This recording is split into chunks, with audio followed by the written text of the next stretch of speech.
It's the Movie Toasty Show, here for you. Dennis and Adam joke about orgasms and sweet movie reviews. We talk about TV too, right? I think so. Yeah? Yeah. Movie Toast.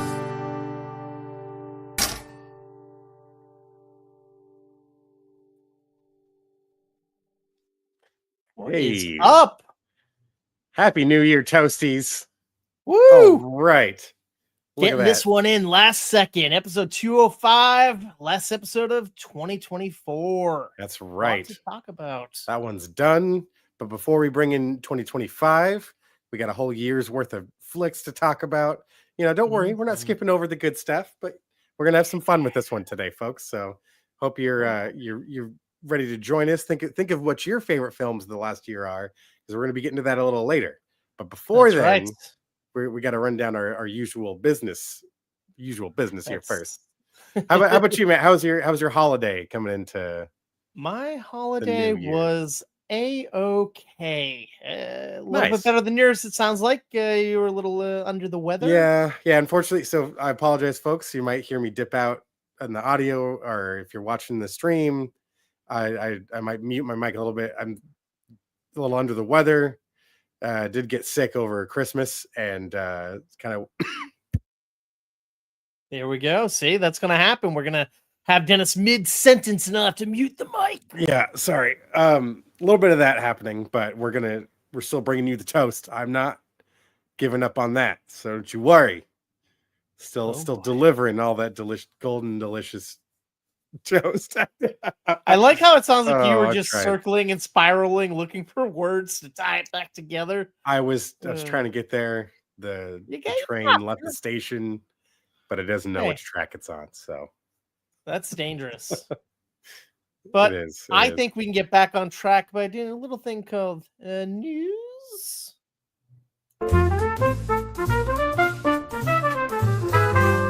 Gather round, folks, it's time for the scoop. Tune your ears in, let's join the loop. All right, already. So, Dennis, we are getting a new Tom and Jerry movie. Thank God. I know what you're thinking. Didn't we just get one when we were in lockdown? Yeah, we did. But guess We what? did. We're getting a newer version now. Not connected to that one. Have you heard anything about this yet? Not much. Just that. I mean, other than what you just said, that's about it. Fair enough. Well, the thing that intrigues me here is it has the writers of a little film called Toy Story 4. I'm talking Rashida Jones and Will McCormick and a guy named Michael Gover. So I don't know. I wasn't on board until I heard Rashida Jones and Will McCormick, because let's face it, who really had hopes that Toy Story 4 would have been as good as it turned out to be? True. Yeah, no, it's one of those properties I'm just kind of like, is this what value are you bringing back to the audience other than just nostalgia? I'm curious to see how are you going to get a younger audience back into the classic duo of Tom and Jerry. Right? I mean, I always loved watching the OG cartoons when I was younger, but it's always interesting to see when they try to bring something like this back with like Scooby-Doo or the Looney Tunes in various instances. So let's see what the old cat and mouse got going on.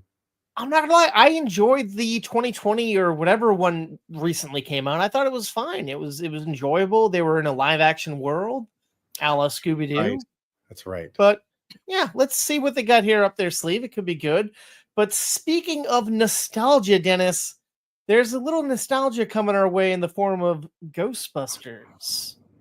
Oh, We are getting a new animated Ghostbusters film over on Netflix, which is interesting. not to be confused with the animated Ghostbusters series that they're working on.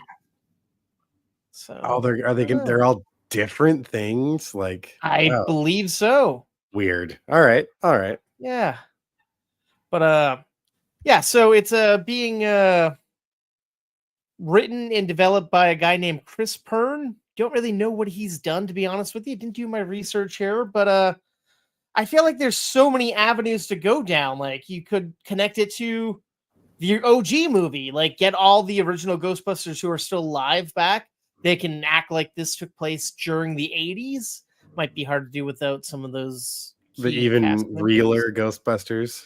Right? Or maybe bring back the Extreme Ghostbusters, or even the monkey animated Ghostbusters series that they had briefly. Oh, But God. I just don't know if we need an animated film and an animated show that are unconnected.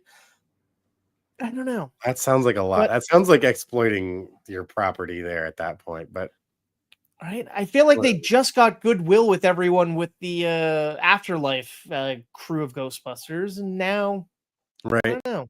See If how anything, I much thought that would goodwill be they kind of have. cool to see that in between, since they've already experienced all these things. So Yeah. why not have sprinkle some adventures in? But okay, Right? Yeah. I don't I know. don't know. Netflix. I'll you check better it tell out, of me. course. I mean, we'll see. It should be all right, hopefully. Up next, we're going to stay in the realm of animated films, Dennis, with the new animated Bluey movie. Everyone's favorite dog, or I guess if you're of a certain age, I feel like everyone knows this Bluey character now. Yeah, The it's like Australian guy. I don't have kids, but I'm aware of Bluey being a thing, and I've heard about this. To be honest, I'm surprised it took this long. I thought it Right, would've- as I thought it would much happen as people sooner. have been talking about it. Yeah, But the interesting thing is the press release put out by the creator of Bluey. He put out like this like nice note over on I think his Instagram where he essentially was talking about, oh yeah, we're doing a Bluey movie. However, I'm stepping away from the Bluey animated series because I always said if I ran out of stories to tell, I'd step away. The show's not being canceled, but I'm not going to be there. And uh-oh. so I don't know. There might be some trouble in paradise, but he did write this movie, so I don't know what that I've means got for Bluey nothing fans. left. I don't know what to do. Here you go. Ugh. Have fun. You got to respect someone for actually stepping back though and saying, "Hey, Following I'm done." through. Yeah. Yeah. Yeah. No, definitely. Definitely. month. Now, will the audience like accept it like a oh God. It just reminds me of my nieces, like what's the guy with the glasses that does like the toddler live Limpy? action show? Yeah. Or Loopy? something like that. Yeah. Where the other actors have played the character since then, and they can see the difference. Like, oh, that's not it's fake Blippy. It's another fake Blippy. Oh, I don't know. This episode's gonna be weird because it's I'm like, oh, see, even it like kids recognize when things change like that, like when we in our generation of go from watching the original cast of Rocket Power and then season 2, every fucking one of them changes. It's not like Did they? Huh. yeah. I thought maybe just like one or two. Huh. No, Interesting. it's all the kids because they were all real kids. So all of their voices changed. They recast everyone. And it's like, well, Damn. it's noticeable. You just think kids are dumb, or I don't know. So I'm curious if the creative end of it, when that goes away, will Bluey still be Bluey that the fans expect him to be? Right? Will they sell out, or will they still keep that pedigree? Yeah, exactly. Yeah. I'm curious how the kiddos will react to it. I guess at least they'll be able to have a movie they can always toss on, knowing that it's by the guy who spirited, created it, and really cares about it enough. But yeah. And apparently there's not that many seasons of the show, it sounds like. But like cartoons, I guess seasons are always Yeah. Oh, yeah. Like even this year, seeing like Christmas inflatable Bluey everywhere. I'm like, oh, this is new. Oh, yeah. Yeah. Damn. Yeah. Saw a couple of those. Yeah. Well, I guess we can leave the realm of animation here, Dennis, and go over to the horror realm. Hell yeah. It was recently announced that Evil Dead Rises director and writer Lee Cronin is doing a reboot of The Mummy with James Wan producing. And nice. I guess it's been a couple of years. Yeah, right? since Tom Cruise was, what, 2017, maybe 2016. So yeah, something like that. When that thing tanked. But knowing this director and the people behind it, I feel like this could be a scary movie. I'm still intrigued. We're getting the Wolfman in a week or two. So because they're doing see the what their whole universe. the classic Universal monsters. All of them are coming back, right? So this is Mhm. I'm hoping this is following through on what they were hoping to do years ago. Right. But actually taking the time to do it right, not Yeah. rushing it. Yeah. Yeah. As one should. And a lot of people have really dug Evil Dead Rise. So hopefully this is on par with it. It was bloody, it was gory, it was funny, it was action-packed, chilling. So might be a good choice for it. Yeah. Only time will tell. Nice. That's going to be coming out in 2026. Well, we got a little bit then. All right. Yeah. And speaking of horror movies, a horror director who has a movie I'm going to be reviewing later, Mr. Robert Eggers, has been rumored to be doing a new Labyrinth movie. And it's not clear whether this is going to be a sequel or a reboot, or if this is even real news. And I don't know. It's interesting when they choose properties like this that have such a profound cult following. Mhm. What new are you bringing to the table? I mean, David Bowie is kind of a major part of this thing being what it is. So Yeah. who in the hell would you put in his place? I can't Right? I mean, there's a lot of talent. There's a lot of talent out there, but it'd be interesting if the director behind this was his son, because I believe his son is the director of Warcraft and a couple other movies, Moon. So that'd be kind of keeping it in the family, but it strikes me as odd, and I feel like I'm taking this with a grain of salt because Robert Eggers is like a guy who does original stuff, The Lighthouse, The Witch. Yeah. And yes, he did Nosferatu, but he put his own spin and taste on it. So it's like, is this something that an auteur like him would really want to dive into? I don't know. Right. Maybe that's going to be the flavor. Is it's not going to be anything like the film we know and love. But then it's like, so then why do it in the first place? It always strikes me when you get these titles coming along, like they're redoing this and that. Sometimes it works out all right, and then other times you're like, what the fuck were you thinking? This is not why people showed up in the first place. But then again, what do people think they were showing up for anyways? When Labyrinth first came out, what was the expectation? There wasn't really one. The Henson Company was behind it, so you're like, oh, maybe this is family friendly, but it's like it's a little more edgier. Yep. I mean, they did do the Dark Crystal spin-off continuation series on Netflix, and I think people like that for the most part. So I wonder if this will be akin to that. I don't know. It's been what? Was it 84, 86? It's been a couple of years. Decades. It's been one or two.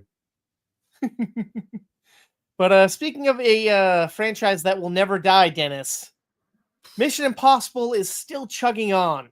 And there's talk that with this 8th and final movie, Tom Cruise wants to have flashbacks of a younger Ethan Hunt so they can go back and make Ethan Hunt origin stories with him as a kid. And I don't know. Once again, do we need that? No. Who can capture the spirit of Tom Cruise? I feel like he was young enough when he did the first movie.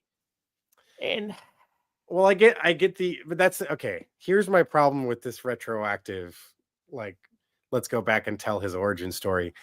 Then you need to tone it back down. It needs to be less than the first Tom Cruise Mission Impossible movie. I don't know how long it's been since you watched that one. It's still good. I still like it, but it's way more. I think it's more cerebral. You have, the big stunts and stuff, but they're spread out really far. It's not actually. It's not running. How do we outdo yourself scene to scene? It was more grand scale. We sprinkle these things in, and it's about the espionage, and the thrill was getting through the mission. Like it, because sometimes the best ones were needing to slip in and out without anyone ever noting you were there. That was the cool feat. That's the fucking, they need to go make a Splinter Cell movie before they make all this shit. There I you think go. it's the ghost sort of aspect to it that I think they got so far away from, which is fine. You know, they still make Sure. an entertaining action film, but it was so much cooler when you had this whole team slip in and out. No one Mhm. realized anything was even taken. That was the cool stuff. And if you're gonna go back and do this shit, then you need it to be like that again.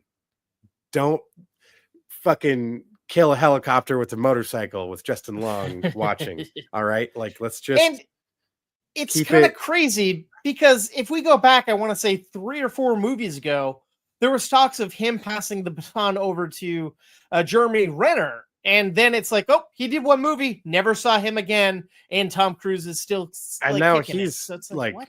shattered legs, so it's not like Jeremy Renner is going to be Yeah. doing any of this shit. I get the whole make him younger, but like let's literally see the coming up through the Mhm. schooling of Ethan Hunt. Yeah. You know, It could kind of that would be be interesting. You know, what kind of movie like still was. a I was gonna say, what you know, what movie what still stands up is Spy Game. It's mm, not like there's fucking gun battles every other scene. It's way more about the mental warfare. That is still very interesting to me personally, but I don't think when you slap Mission Impossible on the movie poster, the the studios producers are going to assume you need to be blowing shit up, you need nukes mhm. going off, you need to be, I don't know, bringing satellites in from out of orbit. I don't know what the fuck they're going And to it's do, kind of but hard to like be like, oh no, is Ethan gonna get out of this situation? Oh yeah, because we've seen 8 of other course he is. movies where Ethan's still alive. Instead, we need to have like, let's watch that first love get taken away from him. Let's watch that friend he got close to. This is why he's kind of like arm's length from everyone.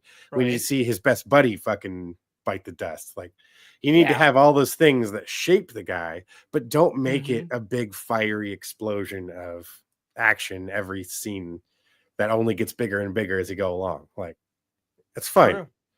You know, Yeah. a little bit of fucking just slow play is good. It is for me, anyways. Maybe it's not going to get True. Tom Cruise numbers, but if he's not in the movie anymore, then you can't expect to get Tom Cruise numbers anymore, right? Like, And then once you have these big set pieces, they mean more. It's not like, okay, I'm just expecting it every 10 seconds. It's like, oh yes, man, I gotta wait to see what's gonna exactly. happen in And 20 then you're minutes. wowed. I want to be wowed in Yes. the right moments, not just. Yeah, I don't know. Mhm. It's not Fast and the Furious, okay? So stop it. Could be. It could be. It wants to be. He's gonna go to Anywho, let's move space as a on, I kid. guess. 8-year-old Ethan Hunt is flying a space Ooh, shuttle. I would watch that, man. I'd watch that all day. Speaking of things, I am questioning. This is the theme of the news today for me. Barbie 2. There's talks that the Hollywood Reporter has heard rumblings of Noah Baumbach and, of course, Greta Gerwig have pitched and are in early development of a sequel. And I don't know. I feel like back when they were doing press, they were very adamant about being one and done and not making it a franchise. It is a nicely told story in a closed like environment. I don't know. I mean, I It's a also great didn't. I movie. also wondered what the fuck is a Barbie movie going to be, and am I even going to enjoy this? Turns out it's a great movie, and I enjoyed it very, very much. So I could be wrong. True. Barbie 2 could still have a lot to offer, but you know that the proposition's a little scary. You don't take Yeah. this thing you executed very, very well and don't shit on it by like Barbie and some more, you know, like it's I don't Mm-hmm. know. It's Because, but like, it could be good. I don't yeah, know. that's the thing. There's so many avenues you could go down, I suppose. Yeah. I mean, Yeah. we left off with Margot Robbie's Barbie. Spoiler, if you haven't seen it, she's in the real world trying to be a real woman. And now everyone she's known and loved is in Barbie world. I don't know, are they in disarray? I feel like that's too simple. Are we going to follow a different Barbie? Is it more of a Ken thing? But Does needless she to have to come say, back and like write the Barbie world because too much has right? changed with her gone? Her being like the It's a core of it, you wasteland. know. Yeah, exactly. It's fucking Mad Max happening over there. Worse than Ken Mm, Land, you know, when it right. was whatever, I forget what he fucking called. Anyways, the Yeah. dojo, whatever. But of course, Warner Brothers and Greta Gerwig and Noah Baumbach's representation have all said this is not true. But of course, you're going to say that until you're ready to announce it. Yeah, So this is another sit around and wait type of situation, I suppose. for sure. But another what the fuck thing. Chris Evans coming back for Doomsday and Secret Wars, but nobody knowing what version, if it's going to be Captain America, is it going to be Steve Rogers, Old Man Steve Rogers, a lot of talk of Nomad, is he going to be Johnny Storm, even though they killed him off in the last flick? Do we need it? Have him, I don't right? know. I think now they're Trying to a lot of course-correct this something that they is a gimmick they're hyping up with the whole Robert Downey getting cast. And I'm like, we've talked about it in the show in the past. I've had conversations with other people. It's like, oh, well, no, they got a reference. It's going to be something Iron Man turning into. It's like, that would be the dumbest shit ever if it's like supposed to be his character turning into fucking Dr. Doom. Which, I mean, I guess has happened in comics and other iterations, but it's like, no, we don't need that. You need, then, if they're gonna go, I mean, I know it's Doomsday and all this shit, but from what I've been hearing, the better villain is the alternate version of Mr. Fantastic turning into what's his name, like the founder, or the there's a version of him that turns into this insane villain that is like worse than, like, Dr. Doom is even on board, like, whoa guys, this is we actually need to take this guy down. I will help you because he's the worst thing like time and space. But all of this, like, trying to fuel this mystery as to whatever, I'm like, I'm not buying this shit. Fine, bring him back. Go ahead. I'm not gonna like and don't get me hype train wrong, this stuff. I'm happy for Chris. I'm of a big course. fan. He's a good guy. He played Captain America wonderfully. If they want to bring the character back, that's cool.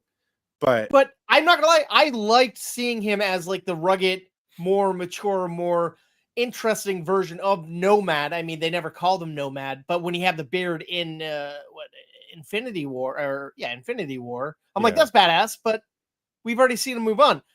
Who I would really like to see come back is Hawkeye as that other guy, alter ego. I want to see Hawkeye and doing the badass stuff in Tokyo and whatnot. That's what I want to see. But why would we see that now? I can't remember the name of that character. I know what you mean. There's a lot of those offshoot, like, adjacent to their hero characters that were very interesting. That would be cool, but I don't know. It's I think every time they announce another person like this coming back, purely a sales gimmick at this point. Just tell me what the fucking movie's going to be about and get me excited about what story you're going to tell me, because you've already had to scrap a whole bunch of stuff that I think you would have been, as we've discussed on the show in the past, would have been fine with the recast. But no, you're just going to tank these storylines that were building up into something cool. So I don't know. I'm losing a little steam on this stuff. That, and the fact that knock my fucking socks off, okay, Marvel. Like, losing Robert Downey Jr. and Chris Evans in the same film had a major impact on the universe. Yeah, and I know that Steve Rogers is still alive as an older man at this point, but why don't do everything a few movies later? You're building up to a new version of the Avengers. Especially some people might even think. Yeah. And if we have yet to even see some of the most powerful Avengers ever. Arguably, Squirrel Girl is the most powerful fucking entity on the planet. People love her. You're not. Why have we not seen her in live action? Yeah, that's something. Honestly, that should be injected in here, and it would be wild to just kind of fucking pull that out of left field and realize she can go like toe to toe with some of the bigger characters, you know. Or take this. We've done the Avengers, okay? They're still there. They're lurking. They're doing their new things. But we're meeting the Fantastic Four. Hopefully, we're meeting X-Men soon. Why don't we build those guys up? Let them have their own, like, couple of movies, and then tag team them together. Bring back all three of these groups or Thunderbolts. I mean, shit. People that we're meeting. There's the West Coast Avengers. There's the British version of the Avengers. Like, there's all these other avenues, like big characters we could bring into the fold. Yeah. And you can take so many obscure people and make it, like Guardians of the Galaxy, huge hit. Like, don't just sit on your laurels. Keep evolving and better yourself. I don't know. And there's a lot of talent out there too. We don't need to keep nothing against Chris Evans. He did his job very well. Same with Robert Downey Jr. Extremely talented actor. Did his job very, very well. We don't need to keep sitting on their namesake just to keep this movie alive when there's so much other talent, especially younger talent, that you could then invest back into for another decade like you did before. And that's the thing. We can kind of spend all these years away from, and then when you bring them back, it really means something. Yes. It'd be more impactful than, 5 years later, here we go. Right. Yeah. I don't know. It's a wait and see. No. This is it's getting toasty up in here, folks. Where they've been milking this fucking cow for how many decades? We're coming up on fucking 20 here pretty soon. From the beginning of the original Avengers story arc that they were setting out, this is still in that shit. It's insane to think, Dennis, back to graduating. My first job outside of the one we did, first paying job, was when I was driving Chris Evans. And when we were filming in Santa Monica and people were like, who's in it? Nobody knew who the fuck Chris Evans was. The first Avengers just came out. People didn't know. People were more intrigued by Topher Grace. It's like now everyone knows Chris Evans. It's like, what? How crazy time has passed. Topher who? But then you look, it's like, what else has he done? Let him breathe. Let him go do his Red 1 sequels or whatever. I don't know. Jesus. I've already been hearing about that stuff. The number of times I was asked over Christmas how much I enjoyed Red 1, and I got to be like, I didn't even watch it. I'll be honest, I wasn't intrigued. So no, that's just me. I mean, I didn't hate it, but I don't know. Yeah. You have to go back a couple episodes, folks, if you want to hear the Movie Toast review on that one. Adam's got an in-depth review on that bad boy. But staying in the realm of comic books, though, Dennis. Yes. We are getting a Clayface standalone movie from a surprising writer-director who's only writing it right now, but directing is probably going to happen too. I'm talking about Mike Flanagan. He apparently was very excited back in 2021. He put out a tweet saying he was really keen to do a standalone Clayface movie as a horror thriller tragedy. Fuck yeah. And it looks like he's written the script and James Gunn has given it the green light, and they've even gone as far as slate a release date of September 11th, 2026. Sooner than I thought. Okay. Yeah. I mean, after seeing the success of Penguin, and it's knowing that the universe is going down this direction. I mean, as great as the last Suicide Squad is, the other DC series that they have going, I can see them building this up in the right, best possible way. Take notes, Sony.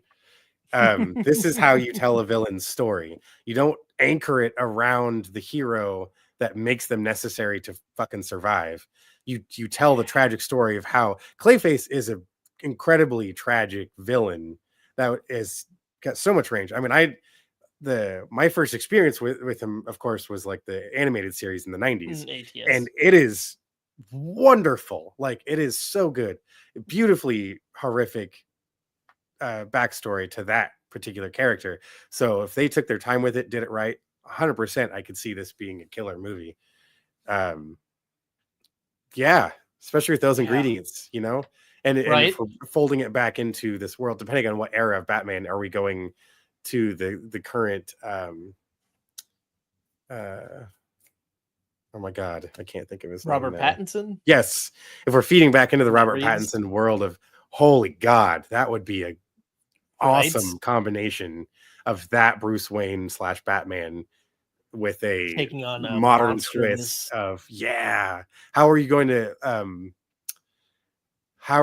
to make Clayface a little more, dare I say, realistic, because he is supposed to have certain, we don't want the Sandman effect from Spider-Man 3.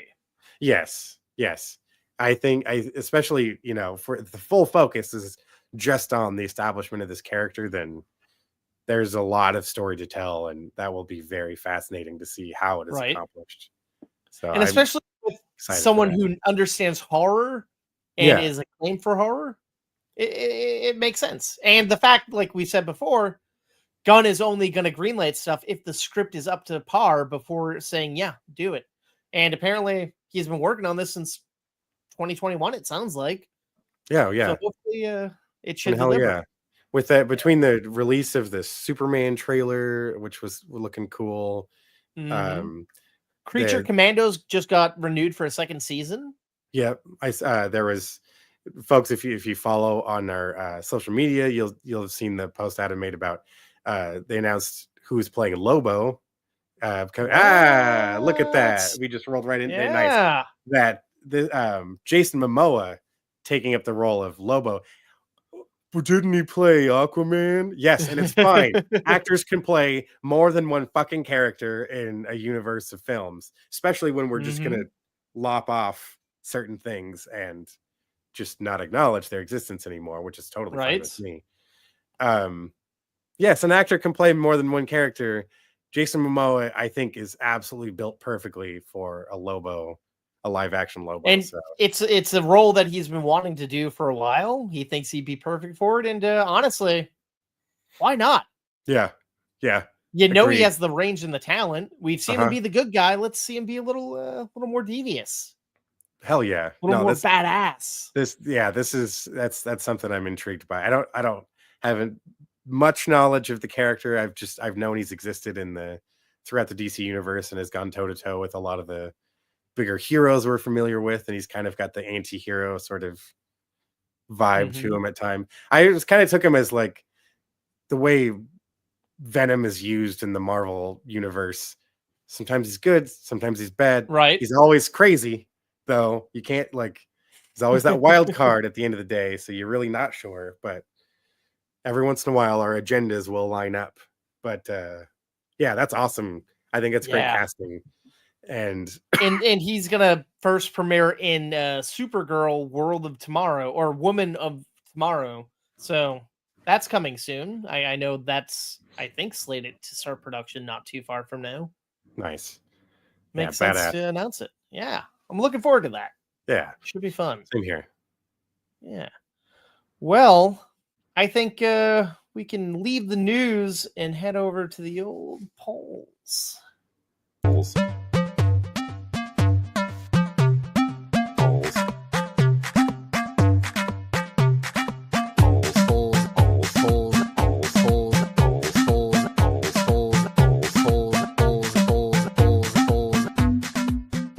I gotta say, with the fireworks in the background, I was like, that was a fun combination of the song and the visual Yeah, there. some strobe action. Yeah. Oh man.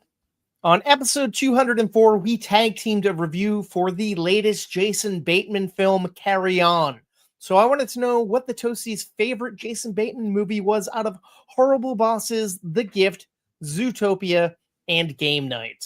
Trying to sprinkle a little bit of everything genre-wise. Any of The these intrigue you?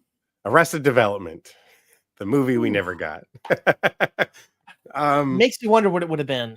Would it Right? have been what we got as the two seriouses? Spoiler I got- alert.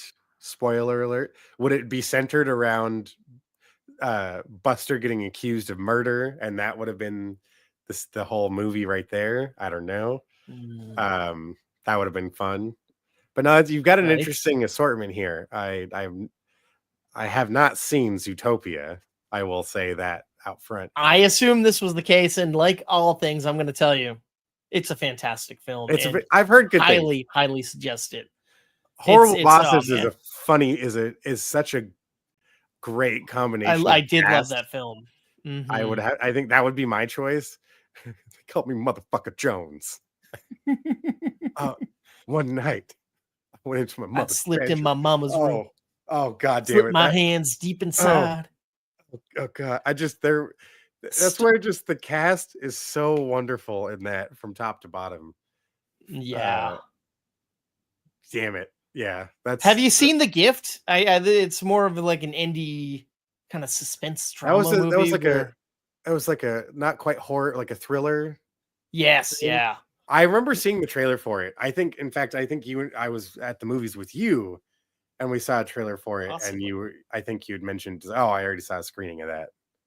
It's a good one. Like Jason Bateman, you first meet him and you think he's a good guy, and then he kind of turns out to be the villain, not the character who we initially think is the villain. Pretty interesting stuff there. And Game Night, oof, that's a pretty spoil movie as well. You get just nice. good cast there. What would your choice be for these? I love Game Night, love Zootopia. The Gift was good, but Horrible Bosses, I saw so many times. I even enjoy the sequel, not as good as the original, but took some swings. For sure. But I appreciate it. So I guess I'll go Horrible Bosses. Nice. What about them toasties? Yeah. 0% for Horrible Holy Bosses. Shit. And let me tell you, that's a surprise in my book. That is no one, huh? 0% for The Gift as well, Dennis. That's wow. Yeah. That one doesn't surprise me as much because I feel like probably not a lot of people saw. Good. I thought that would have been at the bottom of the list, but I guess it's tied. I guess I wasn't wrong. It is tied for the bottom. But let me tell you, Dennis, that's not all that got 0% for Game Night. A movie I thought a lot of people might have liked. Wow. All right. But the Toasties have spoken and they love Zootopia. All in on the Zootopia, huh? Okay. That's right. And good for them because there is a Zootopia Disney Plus spin-off anthology series, and we're getting a Zootopia another movie too soon. So I mean, it's a good time to be a Zootopia fan. All right. You want to see Bateman as a fox? All right, you got it. I think people just want to see that bunny again. I mean, she's a pretty cool bunny. Get her and Lola Bunny together, and oh boy, watch out! Shenanigans, basketball, and copping. There you go. Boy, basketball cop. There's your movie. There we go. I'd watch that. It writes itself really. All right. It really does. Also, Marty, I can already see the trailer. Oh shit! Right? Oh, like I gotta go undercover with some. Well, I guess it would be a female cop because we did establish Lola Bunny. She's got to leave the game, the big game, to go solve the crime. Is she going to make it? Yeah, but what's the crime? Is the crime associated to a basketball game or someone? There's a bad guy that's a member of the basketball team. Carrot heist. Oh boy, I don't know. Oh boy, indeed. Well, we'll figure that one out. That's a 2025 thing that we gotta figure out. What else you got for us, man? We have one more poll from episode 204. I reviewed the latest Aaron Taylor Johnson movie that Dennis mocked a little while ago, aka Kraven the Hunter. So I wanted to know what the Toasties' favorite Aaron Taylor Johnson film out of Bullet Train, Nocturnal Animals, Godzilla, and Kick-Ass was. Oh, damn. I loved getting to I still have memories of us going to see that press screening at Kick-Ass in Santa Monica. That was fucking right. cool. And then the Kick-Ass fucking lights up in the sky. That was awesome. Well, you got some good shit on here. Although his character in Godzilla was fucking awesome, I still I got goosebumps on that sequence when they were halo jumping into the city. And just the with the smoke trails, all that shit was just the visuals were great. Although my big thing here, he was married to Elizabeth Olsen in it. I'm like, but there's siblings in the MCU. This is weird to me, but okay, sure, I guess. Funny. Yeah, but yeah, he was a badass there. I know that's you got some tough choices up here. Kick-Ass was definitely the one that introduced him to me as an actor. And I've seen that movie so many times. I loved it. But Nocturnal Animals, I don't know if you've ever seen this movie, but it is a fantastic movie, and his character is kind of chilling in it. Really good performance in that. And Bullet Train, him and Brian Tyree Henry. Yes. Oh, by God, fantastic dynamic. Their scenes are great. That like flashback, like the sequence that introduces the characters to us was great. Yeah. Tangerine and wasn't clementine, was it? They were like citrus fruits, right? Something like that. Yeah. And I just love the love of Thomas the Tank Engine. Yeah. That's man. Oh, that was a Stickers. fun time. I guess just for choice's sake, I'll lean into Godzilla. I'll just fair enough. Because I'm stuck with, honestly, it's that or Kick-Ass. Kick-Ass was such a great comic book, and that was the last thing I would have expected to get adapted into a movie, and they did a great job of depicting that character in the movie. One of the best comic book adaptations films out there, in my opinion. Agreed. The sequel, maybe not so much. As I'm saying that, you know what? I'll change it. I'm going to change my answer to Kick-Ass. Okay. Fair enough. I'm with you. I'm jumping on the Kick-Ass train. But the Toasties, let's see if they jump on that train with us. Oof. 0% for Godzilla. Oh, that's too bad. Yeah. It had a great cast. A little weird. That one was the best of the Godzilla. Bryan Cranston. Oh God, yeah. Olsen. Yep. Him.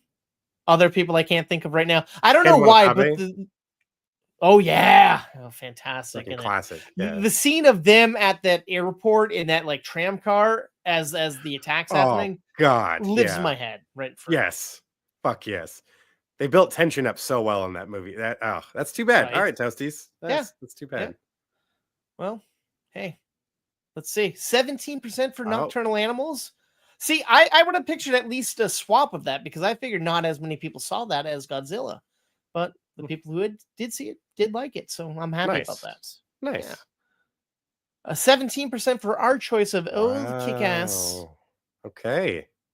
Really? Now, I crunched the numbers, and it's funny because we have 67% for Bullet Train. Now, I know what you're thinking. 17, 17, 67. That's like 101. I don't know. I guess fucking X added up because Elon does what Elon wants. Elon's gonna Elon. So yeah, that's interesting. Because like he's not against Bullet Train.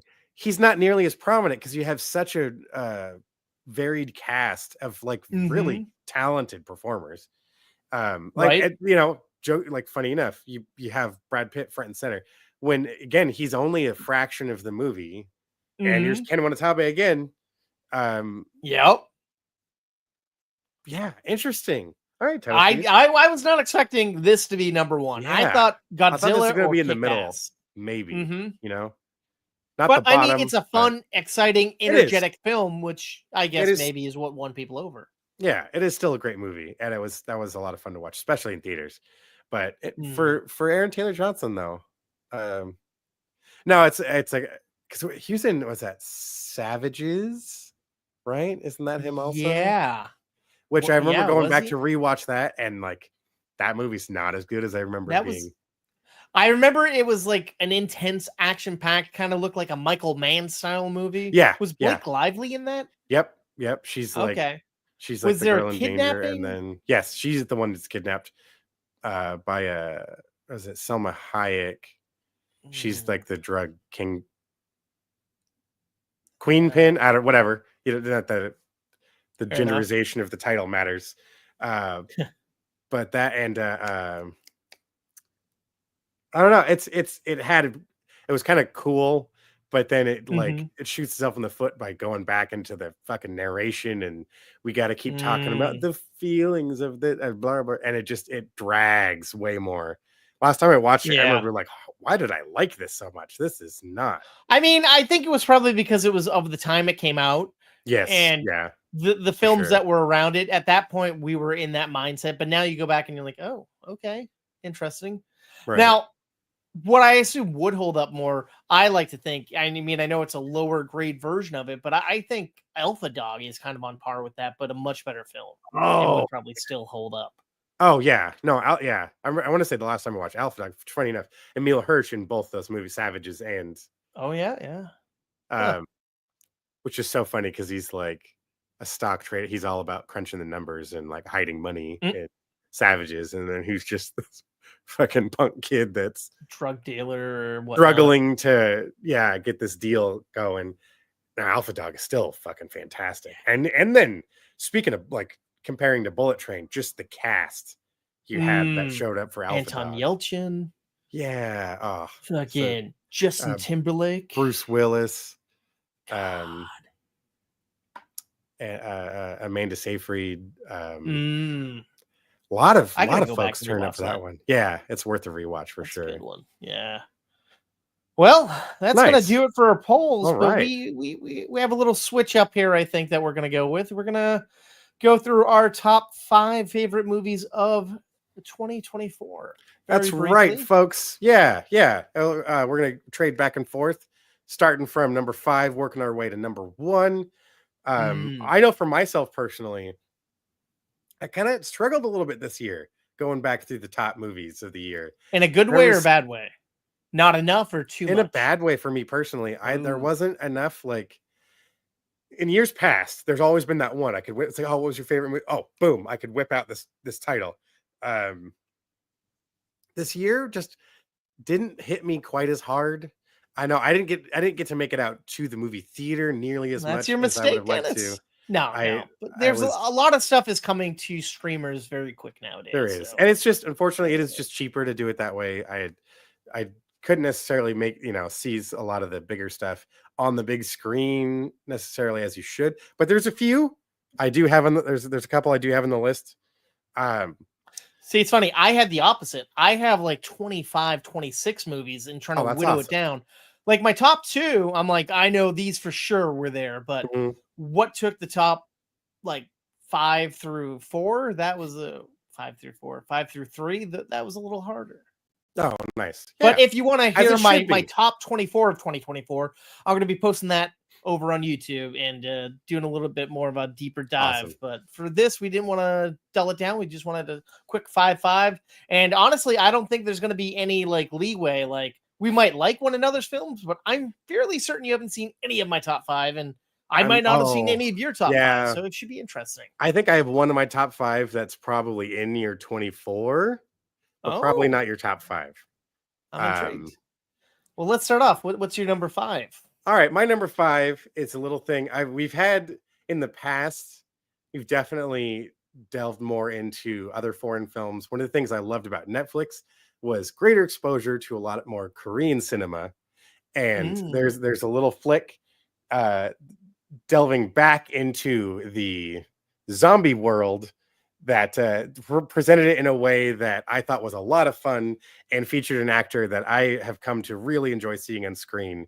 A little flick starring Ma Dok-sung, or Ma Dong-suk, excuse me, called Badland Hunters. Right? Yes. Oh yeah. Yes. I remember you pitched this one. You pitched it. You reviewed it. It sounded intriguing, dude. Yeah. It's like way at the beginning of the year. This is it's still available on Netflix right now if you want to go check it out. This is kind of like the post-apocalyptic zombie world, sort of. Society's crumbled and rebuilt somewhat, and we're seeing the adventures of our main character, Namsan, and his buddy are doing their thing to survive, helping out the folks in their little village the best they can. And he's just a badass like zombie killer. It's a cool like road story, going to the big far off mysterious city that exists in this apartment building where they just seem to have all the answers, everything figured out. And of course, we know there's more than meets the eye, but it's a fun adventure. Yeah, exactly. Transformed to something. It's got a really fun cast that does a great job of giving life and vibrancy to this world. The action is awesome. There's just as much comedy as well. The horror is up in there too. And I remember just being very surprised with the execution of this one. And it was very enjoyable. Now, are there a lot of things about on par with this? Definitely.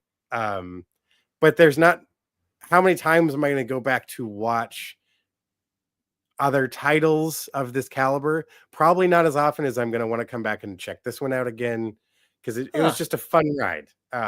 Nice. So that's my number 5 for my list. Badland Hunters. If you haven't checked it out, I gotta check that out. I highly recommend you add it to the queue when you're in for something a little actiony, a little fun. Not bad. Yeah. What's your number 5? My number 5 is one that I thought would have been higher, but apparently it's number 5. Sydney Sweeney in the movie Immaculate. All right, this is about a young nun who goes to a convent in the small Italian countryside, and then she realizes her sisterhood that's around her is a little sinister, and there's some pretty crazy stuff she uncovers, and there's danger, there's intrigue, there's horror. It's brutal, it's intense, and this movie I want to say came out in January or February, and it's just lived in my head. There's not a day that goes by that I don't think back to the very end of this movie and how it ends. I'm like, oh, that was chilling as fuck. That whole ride was fantastic, and I loved every second of it. And yeah, I feel like I recall from your review that it was like it's kind of helped prove Sydney Sweeney isn't just like a pretty face to throw in your movie. She has the acting chops, and it really fuels the tension. And I remember that one looks intriguing. I unfortunately just did not. She's in a nun outfit 90% of the movie. Yes, there is a nude scene of her pregnant, but I mean, yeah, that's not really neither here nor there. Exactly. I believe that this is over on Hulu, Disney Plus, and I want to say Max, that whole bundle. So highly suggest you check it out. Yeah. I honestly haven't seen it again since it came out, and I'm kicking myself in the ass because I should revisit it. I loved it. I should go check it out again. But yeah, like you said, cements that she's not just a pretty face. She has the goods. Yeah. Oh yeah, absolutely. Yeah. What's your number 4? Down to number 4. This one's a little more recent, but it's stuck in my head since. And I find it funny because when I bring the title up to people, they're like, "Oh, really?" And I'm just like, "No, you genuinely should check it out." And I'm talking about Gladiator 2. I had no inkling of this being something that needed to be made. I was like, why the fuck are we even coming back to this? Wait a minute. Almost none of the cast is coming back to this one except for a couple of characters. Turns out that was a killer movie. The Gladiators one I'll watch every once in a while, like maybe every 2 or 3 years. So I'll watch it again and be like, fuck, man, that was like a very, very well told story. And just everything about it is just well executed. Gladiator 2, surprisingly, does it again. And even without Russell Crowe, technically his face is in the film. We get some flashback stuff, but my God, like it proves the chops of Ridley Scott is going to make a damn entertaining film and doesn't sell the story short. You know, like there's so many aspects of it. It's so well performed. It's visually stunning. I had a great time watching it. Is it necessary? No, of course not. But it's still a really good time at the movies. It's one of those where like it's that reminder of seeing something in the big screen still matters. And this was a film that did that for me this year. It's good because I remember you really came out guns blazing digging it because you saw it before a lot of people. But a lot of people have been panning this movie and really talking down about it. And I'm kind of shocked by it because this was one of everyone's most anticipated films of the year. Yeah. And I saw it too, and I thought it was good. And it's just crazy to think that some people are just like, nah. I don't think it deserves the hate it's getting. Yeah, it's like you get incredible performances. The visuals are great. The story is intriguing. What else do you want from a movie? I get, yes, it's a Gladiator 2. You know, it's a sequel. Do we need a sequel? No, of course you don't need a sequel, but we get fucking 10 of them a year all the time, you know? Right? Why not? For in the string of all the sequels, this is definitely high up on the yes, you should watch this list for me. Mm-hmm. As mentioned. What about you, man? What you got in for number 4? I have another movie that came out in January. Another one that's been stuck in my head. I have seen it a couple of times. It's available over on Hulu. A comedy movie written, directed, and starring New Girl's very own Jake Johnson. A movie called Self-Reliance. This movie is about a man who's kind of down on his luck, and he is one day approached by Andy Samberg, who is hosting this weird black market, dark web internet game show where these Swedish guys offer Jake Johnson's character $1 million to him as long as he can live and survive, as a whole bunch of hitmen are seeking him. The only way they can't kill him is if he is with another person. And it shows how hard it is to survive that. But this movie is chock full of comedy. There's like cameos galore. And it's just a really interesting premise that's executed to the fullest. It's a simple movie and it's a little independent movie. And I loved everything going on. I've watched this movie a couple of times now. And it's just fantastic. Self-Reliance over on Hulu. Highly, highly suggest everyone checks it out if you're a fan of comedy. Nice. Yeah, I remember you. Yeah. I remember you being really excited about this one to review, and it sounds extremely entertaining. No, that's too bad. See, that's why I like doing this. I forgot about that one, and I still really would like to see it. So that's. Hunter. Oh yeah, exactly. Yeah. Damn it. Yeah, I still want to check that one out. See, that's what's good, and hopefully, folks, you're going to hear some stuff you forgot about that you need to that you maybe didn't know was out, or exactly you knew, but it kind of let your mind go and you forgot about it. A lot of things come and go, especially with other series and things. You're filling that. It's that 365 days. So many things are being lobbed at you daily. It's hard to stay on top of it all. Yeah, but we're getting down to it. What's your number 3? We are. So this one, it's a film I think technically came out at the end of 2023. But it got distributed in the United States in 2024.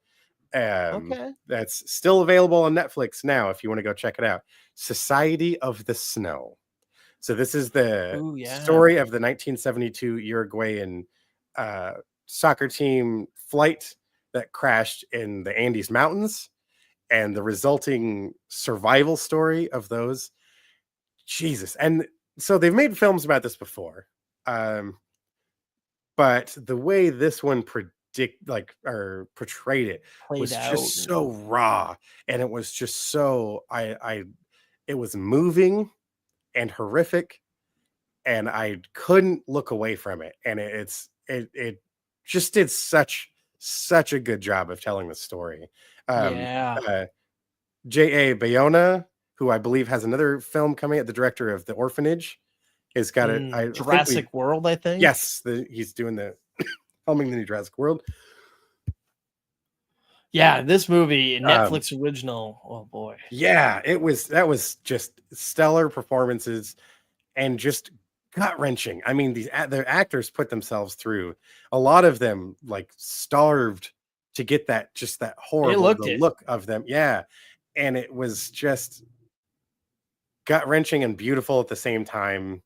Would highly recommend that one. It was one of my few 4 slice reviews of the year. It's intense. I get it's very intense for some folks, and definitely raises questions on how would you be willing yourself to survive in this situation. But these folks survived fucking weeks. I mean, it was technically months, right? That they were able to live through the worst part of the season up in these snowy mountains. It's just incredible story. Mm-hmm. If you haven't checked it out, highly recommend. Society of the Snow, available now on Netflix. Add that one to the queue for sure. See, it's funny. This is another one I completely forgot came out last year. Got buried in the shuffle. Yep. I loved it. It was good. It was deep. It was I'm with you. Good film. Good choice. Good pull. I have a movie that came out over the summer, I believe.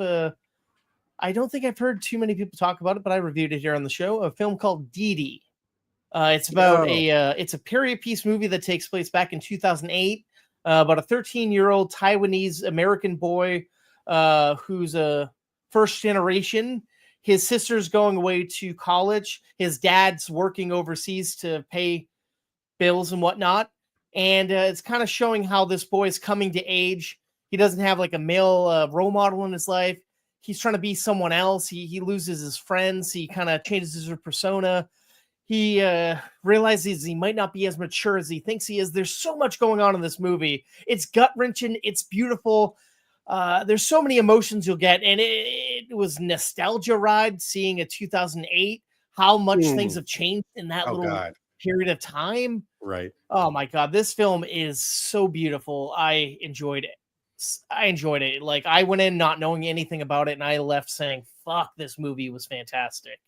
I'm not sure where you can check this one out, but if you get a chance, highly suggest you check it out. It's called Dee, and it's a stellar flick.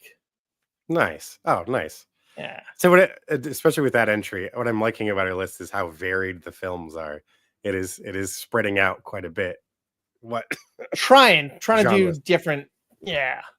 Like, don't get me wrong, there's a lot of like comedies. There's so many different things. I'm like, Oh, what? yeah. And these aren't just things that I'm like, I need to have a diverse set. It's like Oh things no, that no. have really stuck in It's my what speaks head. to Yeah. you. Yeah, exactly. Yeah. Oh, for sure. Like, Much hey, I like love just going into movies blind. I go like 3 movies at a time. And I'm like, I'm looking forward to this movie. I don't know much about this one. I don't care about this other one. And then being like, holy shit, the one I didn't expect to knock me off my socks, knock me out of my seat, knock my socks off. knock you into your shoes. Yeah, happens to be the best movie I've seen this year. There you go. Feels like. Exactly. Yeah. That's the best, and that's the most rewarding part too, is when you take that risk and find out, holy shit, it spoke to me, or it moved me in such a way that I had a profound experience watching this film. Right. That's where it's good, folks. And as we keep reiterating on the show, just give it a shot. Just go try watching the movie. Yes, we're reviewing movies ourselves, but that's not to try to sway you whether or not necessarily to not see it necessarily, but consider for yourself what you think of how a movie sounds to you. Yeah. Or just go for it. Just go check it out. I don't like the bandwagoning of just don't see this, don't see that. It's a waste of your time. You never know how everything's worth a something is gonna one-time affect watch. Yeah. Yeah. Yes. Agreed. And if it's so bad, guess what? Okay, you spent a couple of bucks, but you're going to see something better later on. But off the top of my head, I think this movie is actually available over on Peacock. So if you got Peacock, highly suggest checking out Dee. Nice. Sorry, nice. didn't mean to cut you off. No. Perfect. That's great. That's great. Yeah, but number 2, right, where are we at? What you got? All right. I'm gonna go back to a particular A24 film that got a lot of hype this year. I know Civil War. There you go. You got it. Sorry.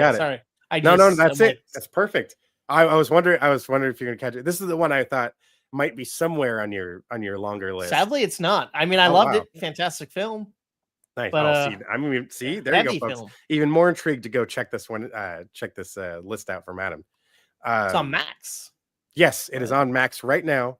This is the telling of that horrific, like, alternate near future of what would the shape of America look like through the eyes of a photojournalist through a new American Civil War. I liked that we didn't over politicize one side or the other, that it's really just about the individual and the experience of what's happening to the common man, what's happening to the individual. How would this look if this were to happen? And I think this film did an excellent job of painting this absolutely horrific picture of what the United States could look like in such horrible circumstances. And it is both, it's tragic and in a way beautiful at the same time. It's pulse pounding. It's scary. We gotta keep you don't this know from where happening. It's going to go. Don't let us succumb to this like very real possibility of this is what shit could look like. And from the smallest moments and conversations between characters to the big set pieces and the big, huge action pieces that you would see throughout the film, it is just heart pounding, moving, and just in the worst possible way awe-inspiring. It's great. It's crazy for a movie that's so heavy. There are moments of comedy, and it has a surprisingly interesting soundtrack, stuff I never would imagine being in this movie. And it's like, oh fuck, wow, well, okay, I like this needle drop, that one's good. And let's not even forget to mention the breakout star of this film, Kaylee Spiney. Yes. Oh my god. And from Priscilla, also an Alien Romulus. She killed it in this, along with Kristen Dunst and everyone else. But absolutely, my God, she was stellar. The getting the husband and wife combo of Jesse Plemons and Kristen Dunst, it was amazing to see those two very different approaches to their characters. That reminder of just how fucking incredibly talented Kirsten Dunst is. Right. President Nick Offerman. I loved that. Yeah, it just, that was another film. It was so gripping in theaters, and putting you in the center of the action like that was it was intense. Is it one of those films you have to see in theaters? I don't think necessarily. It's much more about the emotion, I would say. Sure. I would say it was still worth seeing in theaters, of course, as most every film should be seen in that format. But it was very cerebral. It's not just like, I like that it wasn't just a straight up action movie. It's not just shock and awe the entire time, but really made you think about what our characters are going through. And I think that's why it stuck out in my mind. Definitely. I'm gonna stay in a movie. Let's stay in a movie. I'm gonna give my second top choice. I had no good segue. I thought I could shit one out, but I don't. I have a animated film about a robot, and I'm not gonna lie. There were two amazing movies about robots that I love that were animated this year, but this one takes the second space in my top 5. A movie called Robot Dreams. Now, I know this movie might have came out in certain countries in 2023 and played in festivals, but it got a wider release in 2024, and that's when I saw it, so I'm putting it on my list. It takes place in like an alternative universe in our world, on Earth, in America in the 80s, but there's anthropomorphic animals. There's like animals who are like humans and whatnot, and we're following a dog who is lonely, and then he ends up getting a build-your-own robot kit and bonding, and his life changes for the best once he meets a robot. They end up going to a beach, and they go swimming, and then they take a nice suntan, and then it turns out that might not have been the best call to put a robot in water and then have him tan, because he kind of seizes up, and unfortunately the dog is unable to rescue the robot. So he has to go home, but that means he has to take a bus home, get his tools, go back, and guess what? By the time he gets back, that beach is closed. But guess what? He goes back in the morning the next day, the beach is closed for the season. So now we're seeing this dog freaking out, going most of the year without his best friend, and then we're seeing the robot and things happening around him wondering what's going on with his best friend or master, and it's gut-wrenching, it's beautiful, and it takes some pretty interesting twists and turns, and this was another movie I knew nothing about, and it just was so beautiful in the best of ways. I don't know. I think this might be on Hulu right now. It's a French and Spanish co-produced movie, I believe, and I think it's based on a graphic novel, actually, which is kind of interesting. Awesome. But if you get a chance, check out Robot Dreams, and it's all pretty much a silent movie. There's not a lot of dialogue, very, very little dialogue, but a great soundtrack, great Foley work. Interesting animation. It's not super rich in detail, but it looks like a storybook almost, kind of like flash art, but it's unique, and there's a lot of like details to the city, and it's rich. It's a rich movie.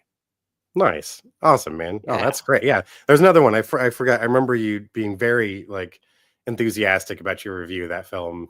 So that's really cool. Good reminder to seek that one out. Definitely. But be warned, you might have some tears out of your eyes, and it's like, all right. from a movie about a dog and a robot that's animated. Fuck yeah, that's awesome. Yeah, exactly. But, that just means it's doing it right. You know, it's striking the right chords. That's awesome. Yeah, I love to hear that. But number one movie, Dennis. This is the big one. All right, what do you got? This might be a little strange. It is a documentary that I put in my number one spot. It is one of my few 4 slicers for films that were released in 2024, and it is also available on Netflix, like several of my other entries here. But my number one is going to be Apollo 13 Survival. So this is the documentary that is retelling the story of the Apollo 13 mission using all real footage that was captured during the events.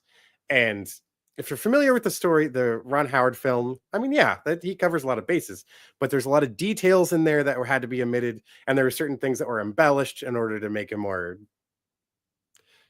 entertaining story featuring those actors, of course. But the covering the true details of this story, it is just fucking amazing that these men were able to come back from space. The shit that they had to come up with on the fly, the emotions that their families were going through, much less the rest of America just watching this happen. I mean, like, it's like watching a lifeboat sail out to sea and then just be like, well, fuck. I mean, they're out there. Maybe we can tell them how to paddle back, but that's the best we can do. We can try to plot this course and see what the fuck happens. And even then, it's not even fully encompassing just how harrowing this mission was. And then for a mission where they were meant to land on the moon and they had to do the whole like moonshot, come back around the backside just to come back to Earth, hoping that was going to do it too. That was the other thing. There was so much uncertainty throughout this mission. And this film, they use, I want to say, the only original visuals are like a little bit of AI enhanced still photography where they give some life to some of those still photos. Otherwise, it's audio from all the actual people. It's all video of the events as they occurred. Some later interviews with the family members, a couple of the wives of the astronauts, and then some of their children they had on camera. Was just that reminder of just how incredible those events were, and just the mental fortitude, that willingness to survive, the continued fight just to bring those three men back to Earth, and their willingness to just do whatever it takes against all odds. They're freezing to death. They're getting like pneumonia up there. There's no reason they should have survived. There's no reason they should have came back other than pure human perseverance and that drive to get through it. It was moving to watch in a way that I could see rewatching that one again, like several times, just to keep taking in that reminder of that, I don't know, the human spirit is captured so well in that. I think that's why it stuck with me so strongly. There's so many things, so many events going on all around us all the time. Even when shit's looking bad, this is definitely a story to look back on, and you can always, things can still come out okay. You know, I like the sort of, it's kind of a nice motivator. I don't know. And for me, I guess it's as bad as things can go, you can still come through the other side. You can still survive, as the title says. Apollo 13 survival is probably, it's probably my top movie for the year. Again, it's probably, I know it's probably a weird choice, but I just, as I was watching man, it resonated immediately, and I couldn't I could not look away. I mean, hell, it still has 100% on Rotten Tomatoes, and that's is easy feat. No. Yeah, that story is already fascinating to me. The Ron Howard film is still fantastic. That's one that's fun to watch once in a while. But I would honestly highly recommend, instead of rewatching Ron Howard's film again, if the need comes up, please check this one out. It is so fascinating to see it through the lens of the cameras that were in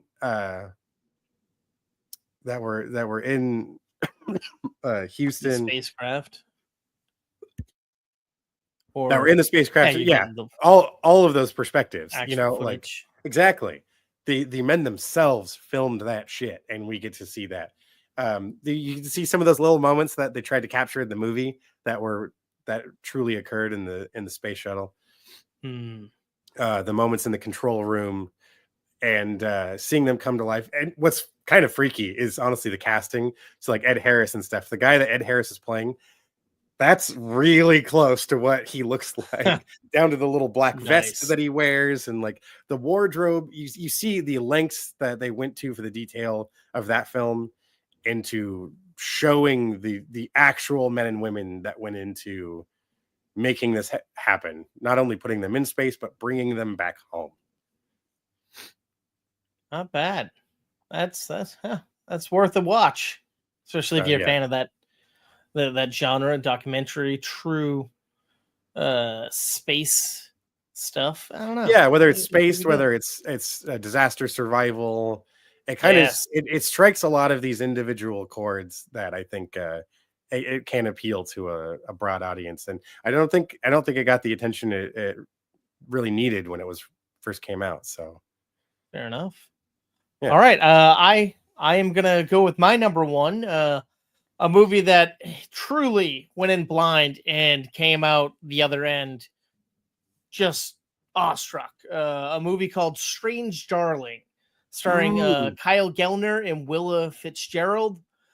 It's hard to describe this movie without spoiling things. This movie is essentially about a one-night stand gone terribly wrong, a game of cat and mouse, a twisted, brutal, action-packed movie where you think you might know where things are going, and then it takes a hard left turn, and then, okay, now I'm on this journey. I know what's going to happen. Nope, don't know. Oh, what? Oh, all right, cool. That's the best. There's a scene in here where we just watch food being made, and it's like porn, man. The way that Ed Begley Jr. is making breakfast for his wife and him. You watch him butter up this skillet. You watch him crack these eggs. You watch, just the detail. And the cinematography in this film is so stellar, so visually pleasing. And it was shot on film by actor, a man who's been in front of the camera so many times, Giovanni Ribisi, and he just killed it as a cinematographer.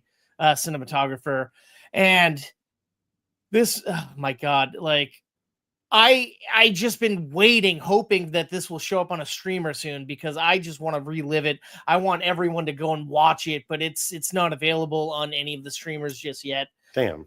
And it's just a wild ride. It's like, if you like Tarantino movies, I think you'll love this. If you like thrilling, action-packed, brutal, no fucks giving, relentless insanity, this is the movie for you. Strange Darling. Awesome. I think everyone should have to watch this movie. It's that crazy. Oh man, yeah, that's badass. I don't know what else. No, I remember. No, I remember how hyped you were when you were giving this review, and I was just, well, I need to fucking see this thing. And then, of course, like you mentioned, it hasn't hit a lot of the major streamers yet, so that's definitely something to keep an eye out for. So I'm adding that one to the queue as soon as I see that one. Oh man, I highly suggest it. Yeah, but yeah, so that's our top 5. Like I said, if you want to hear my top 24 of 2024, that's going to be going up over on YouTube. A lot more diverse. There's other stuff I wish we could talk about here. Stuff I did talk about on the show. Stuff that I didn't talk about on the show. I'm surprised how much fun I had at the movies this year. And I think I've seen over 200 movies easily on the big screen this year. And I'm intrigued to see what's coming in 2025, to be honest with you. Oh, yeah. But if you made it this far, you're probably here to hear about some reviews of movies that you can go check out right now on the big screen, or maybe at home. Things that you might say, maybe I want to see that, but I don't know. I want to see what some other people have to say about it before I check it out, or things that you have seen and you want to know what we think about it. I guess what I'm saying is, yeah, maybe we can get to the little segment we like to call reviews. Lights, camera, action, it's review time. Dennis and Adam, we gon' blow your mind. We're stepping up to the plate, ready to swing. Analyzing movies like a scientist with brain. That's right. We are analyzing movies like a mad scientist with bling, as if that's a thing. Up first, I have the latest film in the Sega franchise, mega smash hit saga, Sonic the Hedgehog, with Sonic the Hedgehog 3. Yeah. Now, if you have ever listened to this show in the past couple of years, you'll know I have a weird kind of relationship with the Sonic films. Now, the first one came out right before the world shut down in 2020. And I attempted to see this movie, I want to say 3 times in theaters, and somehow I kept falling asleep watching it. Not because it was a bad movie, but because I don't know what the fuck was wrong with me. But needless to say, I enjoyed the first one. The second one was good. But by God, this third one is pretty good. All right. So nice. we'll pick it up Okay. a little bit after the second movie. Sonic, Tails, and Knuckles are living happily. Things couldn't be better. Dr. Robotnik's gone. And they're celebrating Sonic's anniversary being on Earth. And then all of a sudden, a helicopter comes out of nowhere and they need help from Team Sonic. It turns out that another alien-style hedgehog who was on Earth 50 years before Sonic was even on Earth was being kept in an underground science facility recently broke out. That being Shadow the Hedgehog.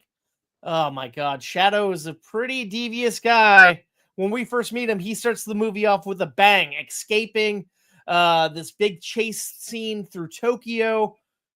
It's insane. He essentially was being held captive by this government agency gun, and now he wants to get revenge on those who had been keeping him captive, and essentially killed his best friend, who was a young girl who happened to have been related to a villain that we know and maybe love. Ooh. A villain known as Dr. Robotnik, but his grandfather that he's never met. That's right. They go way back. And Dr. Robotnik's grandfather's here, and it turns out Dr. Robotnik is back as well. And Sonic has to join forces with Dr. Robotnik, and then one thing leads to another, and Dr. Robotnik goes to work with his grandfather, who has evil intentions. And essentially, it's all about stopping Shadow from doing something he'll regret, because Shadow's not really a bad guy. We're seeing flashbacks of him enjoying life, hanging out, being best friends with this young girl. It's cute, it's enjoyable, but we know something bad happened to this girl. The comedy's really good. It has heart, it has soul. The action's pretty enjoyable. It's a globe-trotting movie. The way they bring back characters from previous movies is unique and interesting. And it's just another fun entry into the saga. And Nice. If you're a fan of the Sonic world, the universe, the comics, the cartoons, the games, there's a mid-credit scene that really riled up the audience I was with.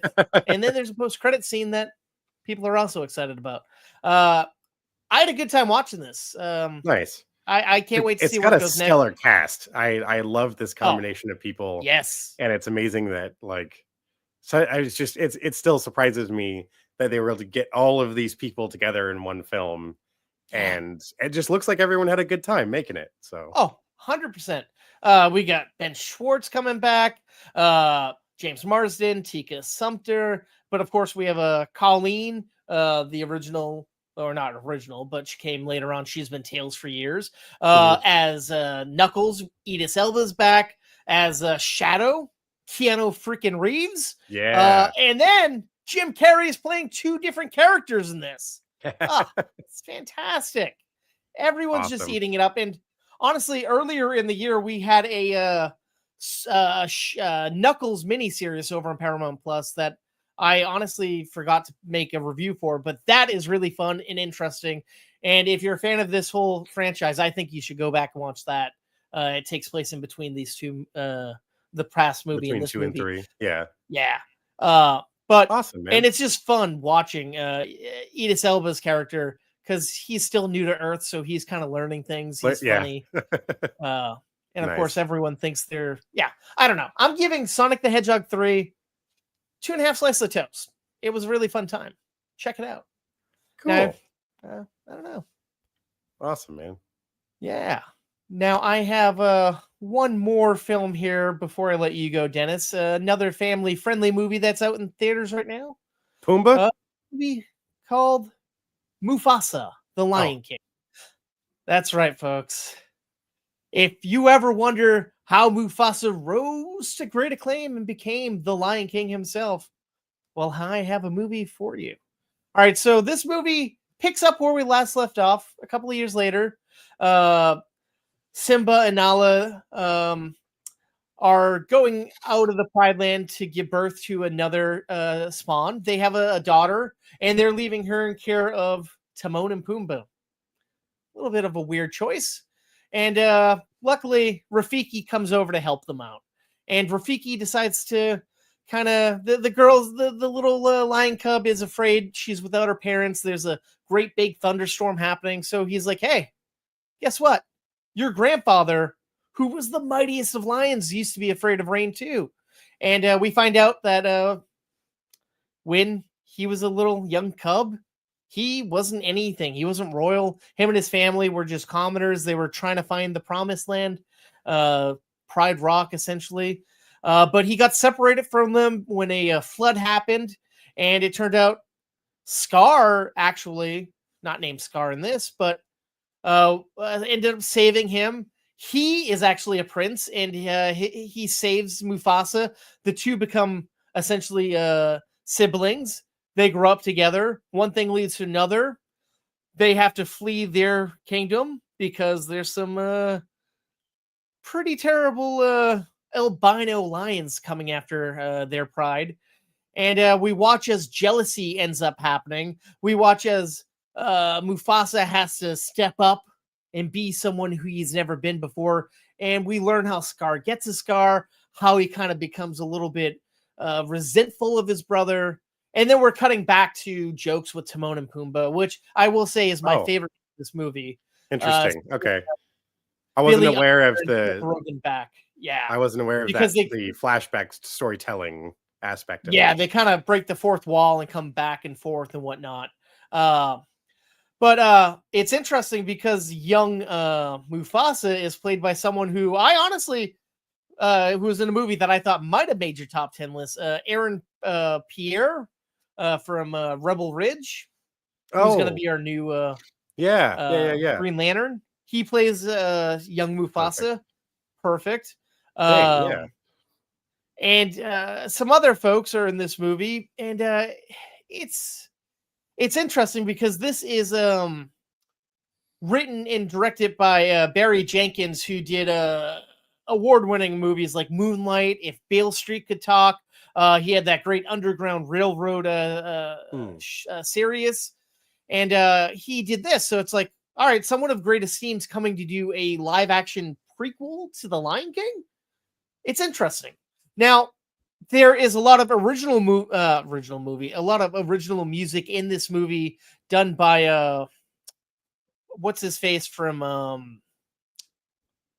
wow, why am I blanking on Lin-Manuel Miranda? Lin-Manuel Miranda, yeah. Yes. But honestly, the music was not very good. It just was kind of like, oh, why didn't we get Elton John to come back? He made fantastic music for the first original film. That would have been good. And they tried, but it was a little more, this movie is more dour, and there was just a lot of walking, a lot of journeying going on. There was a lot of nothingness essentially happening. There was some action that happened. There was some smart stuff. And we also got to meet Rafiki for the first time, and Zazu, and Simba's mom. But it felt unnecessary. I was a little bored. I saw this in IMAX 3D. The IMAX, it looked beautiful. The 3D, unnecessary. Unnecessary? Yeah. Damn. So I'm going to give Mufasa the Lion King 2 slices of toast. I wanted to like it more than I actually did it. Yeah. But I don't know. It's not too far off of what it seems the general consensus has been for the film so far. Yeah, I've heard similar things about the music, where it's like the Lion King, the music is so profound. You know, that the original Disney animated film it's still gorgeous. I mean, I honestly Yes. challenge you folks, if you can get don't stream it. If you can get a copy, the Blu-ray copy of The Lion King and watch that in the highest resolution you can.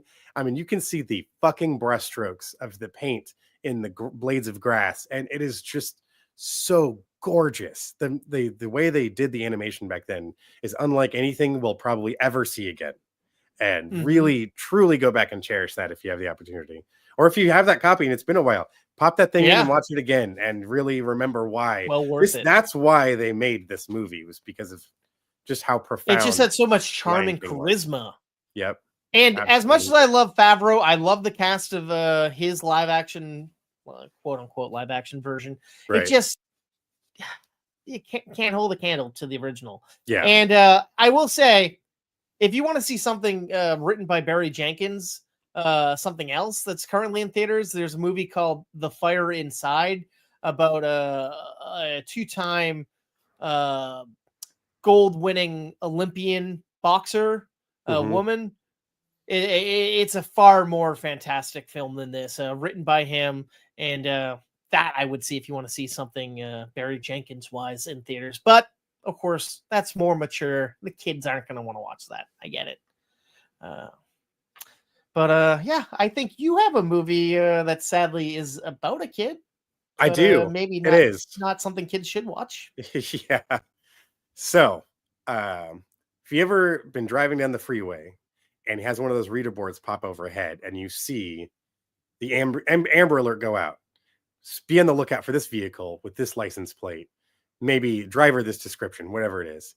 And ever had that thought of like, well, what if I saw that car? Like, what would you do? Like in that moment, what would you do to make sure that child is okay? That's what this film is about. Amber Alert, which is available on Hulu right now for streaming, tells the story that with an interesting cast right out the gate. What drew me in was Tyler James Williams and Hayden Panettiere are our main stars. And Tyler plays like a rideshare driver who's picking up a frazzled Hayden that she's missed her first car. She desperately needs to get to she's has this appointment she really needs to go to. But on their journey, they get the classic, it goes out on your phone, you get the Amber Alert like message, that alarm that goes off, and then they see the car, and then like, so what the fuck do you do? Well, let's see what we can do about this. They do their due diligence, call the police, but they've got all these false reports that the car is already somewhere else entirely. But Hayden's convinced this is it. This is the car.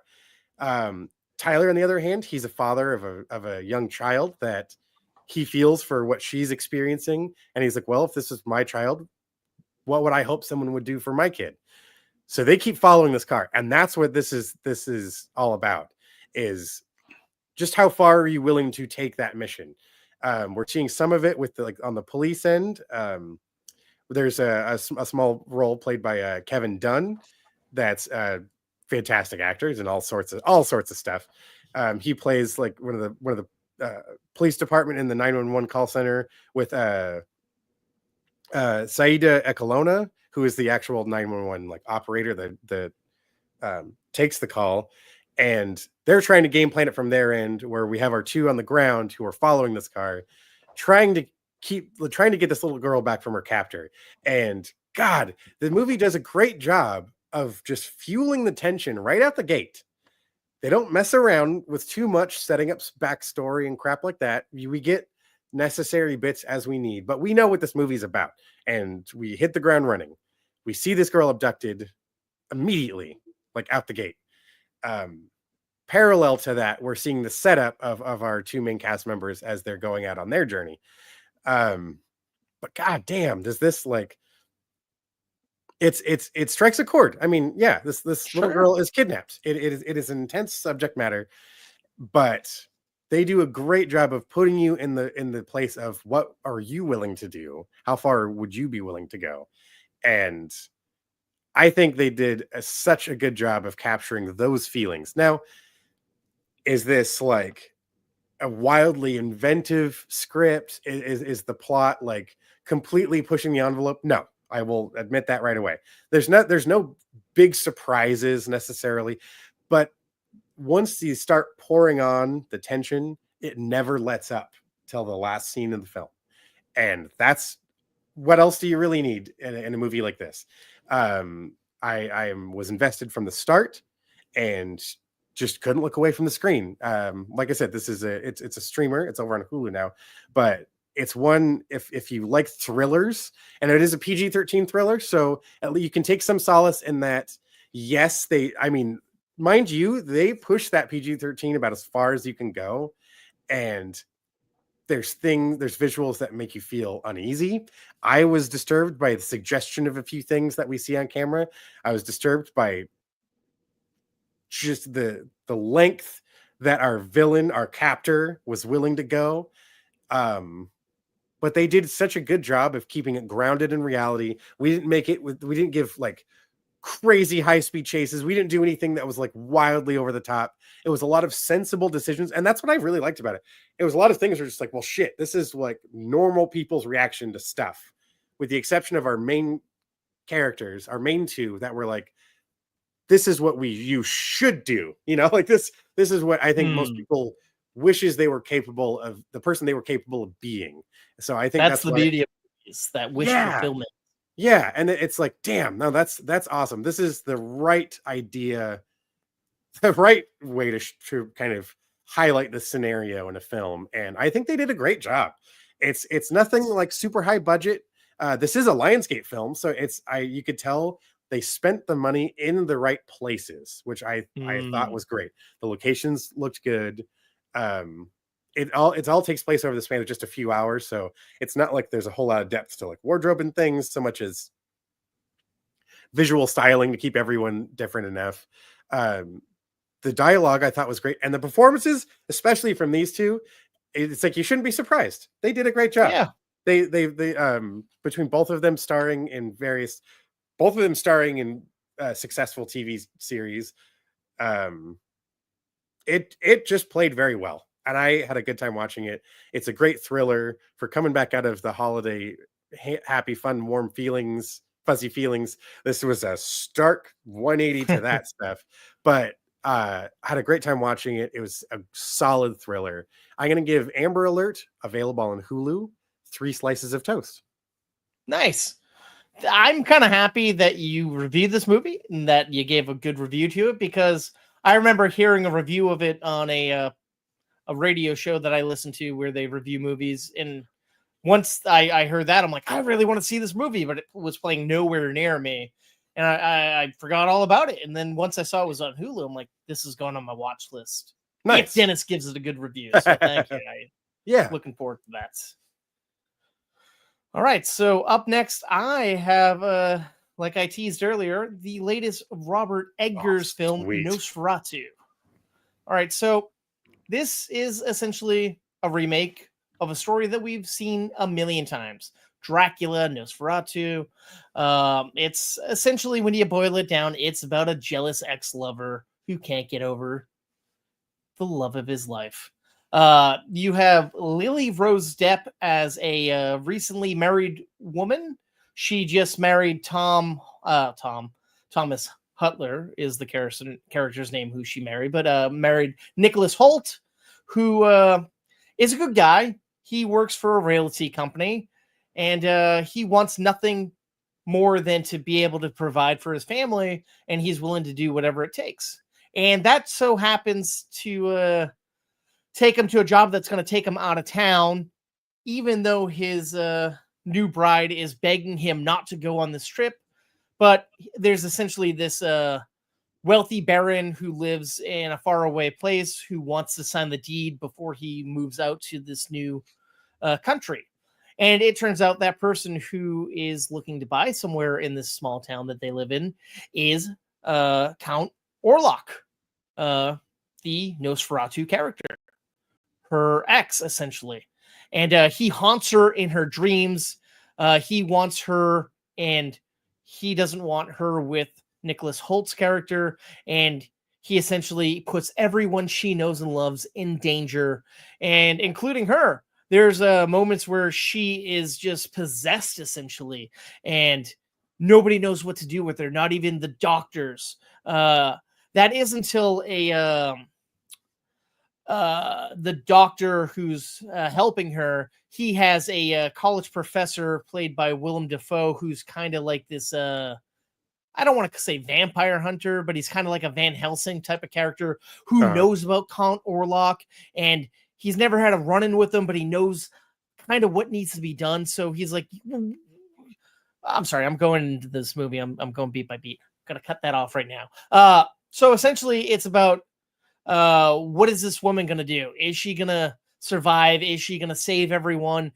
Is the vampire gonna take over? But this movie is beautiful. It's chilling. It's dark. It's Awesome. it's intense. Now I knew that there was a Skarsgård as this character, but I forgot who it was. I thought it was Bill who played Pennywise.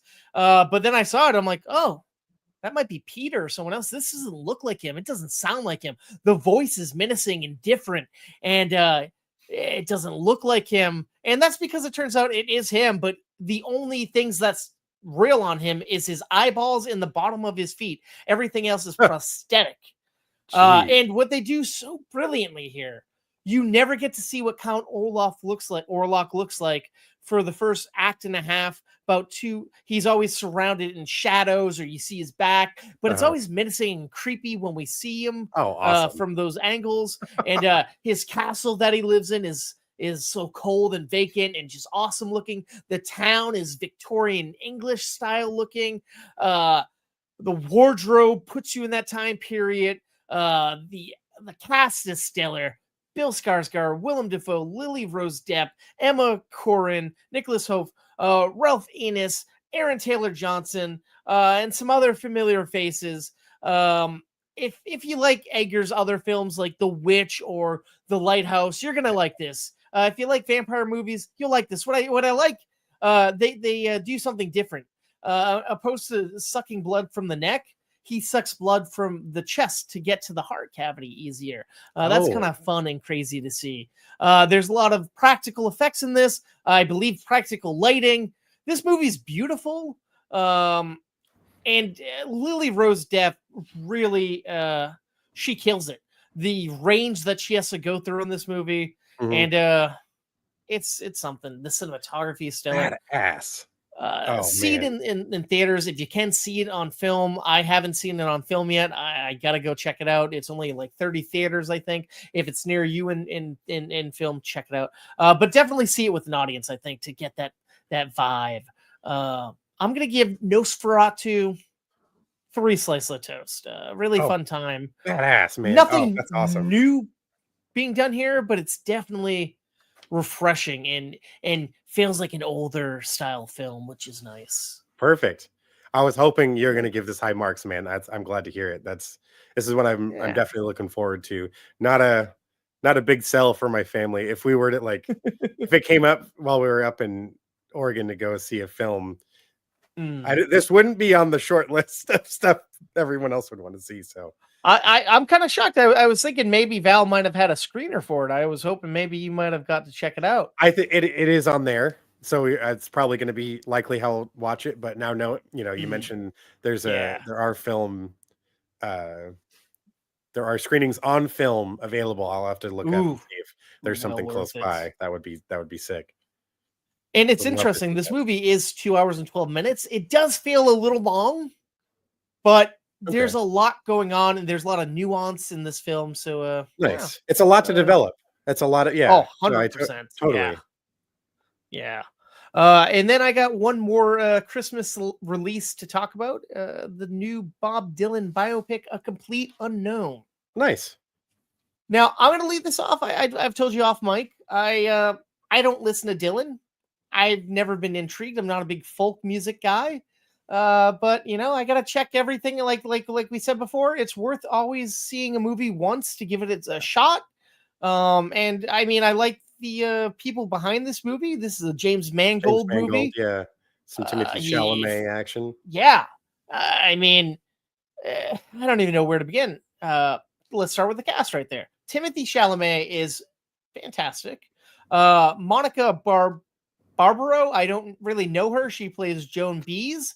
She's really good. Joan Baez, Edward yeah. Norton is Pete Seeger in this, and he is he's fantastic. He's great. I miss Ed Norton. I feel like I haven't seen him in a while, and it's a shame because what he's doing in this movie is stellar. It's such a wholesome, happy character. Elle Fanning plays Sylvie Russo, Dylan's on again, off again ex, and fantastic. She's giving a performance. There's a lot going on that you can tell with her character. She really emotes with her face well. She puts on this like everything's cool vibe, but her face is like you can tell something's off and she's concerned, killing it. Dan Fogler is in here. I always love him. He's great in things, but someone in this movie, Dennis, who we know and love and respect and gave a rave review of a movie this summer that we both saw together. Scoot McNairy is in here as Woody Guthrie. Yeah. Guthrie is in a hospital. He can't speak. He can barely move. He's sick as hell, but he's visited by Dylan and Seeger, and he's giving a freaking great performance in this, man. And it should come as no surprise because McNairy is a chameleon and a fantastic actor, and he kills it in here. Then you got Boyd Holbrook as Johnny Cash. Great performance here. And it's interesting because I believe Mangold is the one who did the Johnny Cash biopic Walk the Line. So kind of get to revisit that character in parts is kind of nice. But yes, so you might be saying, well, is this a complete cradle to grave biopic? And no, it's nice. I think it takes place from, I want to say 61 to 66. Essentially, Bob Dylan wants to go and meet his musical idol, Woody Guthrie, and he meets him at the hospital. He finds out what hospital he's at, and he meets him. And while he's there, Pete Seeger's there meeting with him, and he plays a song, and Pete kind of takes a liking to him and starts helping him, and he makes a name for himself as a folk singer. And then over time, he kind of hates the fact that everyone expects this of him. He doesn't want to be who everyone wants him to be. So he decides to get a little bit of an edge. He kind of becomes full of himself and he wants to go electric. And it becomes, well, people don't want to see that, but he wants it because he feels alive and he's loving it. And it's just interesting because normally in these types of movies, it's all roses and rainbows and lollipops. But no, they show the deep dark side, philandering and abuse of drugs and alcohol. Well, I guess not really drugs and alcohol as much, but you see the deep dark side of course, Bob Dylan. And this movie is 2 hours and 20 minutes, and it feels that way. But we're getting a tight 5-6 years of this man's life. And honestly, I'm like, oh, some of this music's good. Maybe I should give Dylan a chance. And it's interesting to see like how he changes, like the Rihanna effect, as I like to call it. Like as he becomes more prominent, his singing becomes more like, typical people doing a Dylan bad voice, Bob Dylan impression. Yeah, but it doesn't feel like Chalamet is doing that. It's the evolution of the character, so it pays off here, and it's interesting to see. But really good movie. I went in with zero expectations, and I left feeling fulfilled. I'm going to give a complete unknown 2.5 slices of toast. Fun to watch. Okay. A little long, a little dark, but definitely worth checking out. I think, especially if you're a Dylan fan, or if you just you're a fan of biopics. Nice. Yeah, this one that I want to check out for sure. I used to listen to his music a lot.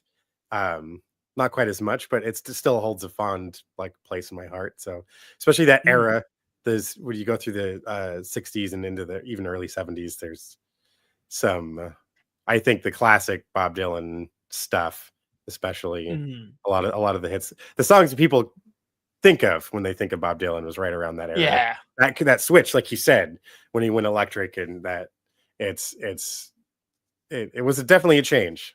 It's interesting because there's a moment where it's all leading up to, and it crescendos at the Newport Jazz Festival, and he's gone every year because Seeger kind of does it, and he wants to play electric, and everyone's like, "Don't do it." Even the audience doesn't want that, and it's like, is he or isn't he going to do it? Is he going to piss people off? Does he care? and there's a little bit of tension that brews there. Nice. And it's kind of fun to. I mean, I guess if you know Bob Dylan, I was gonna call him Bob like I know him, and you know his life, it's predictable, I assume, but it's still told in a pretty interesting lens, and it looks, once again, period piece accurate. Like, it looks sleek, it looks sexy. Awesome. Wardrobe is great. Cars, set dressing. I don't know what more you could ask for from a film like this. Nice, man. Oh, that's great to hear. Yeah. That's gonna do it for reviews, I think, today. Well, there we go, folks. Hopefully you're inspired to see something you were only considering, or you finally just got to hear what the movie toast had to say about what you already seen. Curious, what films did you toasties enjoy in the year 2024? Why don't you let us know? Yeah. There's a little bit of that you can do over on all of our socials. We got a Facebook, X, Instagram, TikTok, Threads, YouTube.